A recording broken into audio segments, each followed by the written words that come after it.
Setelah melakukan operasi tangkap tangan di Kabupaten Lahat dan mengamankan 23 orang pejabat desa, Kejaksaan Tinggi Kejati, Sumatera Selatan menetapkan 2 orang tersangka dalam kasus dugaan pungutan dana yang melibatkan 20 kepala desa di Kabupaten Lahat.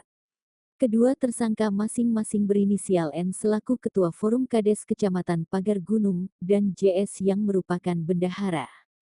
Keduanya ditahan setelah tertangkap dalam operasi tangkap tangan OTT yang dilakukan Kejati Sumsel pada Kamis tanggal 24 Juli tahun 2025.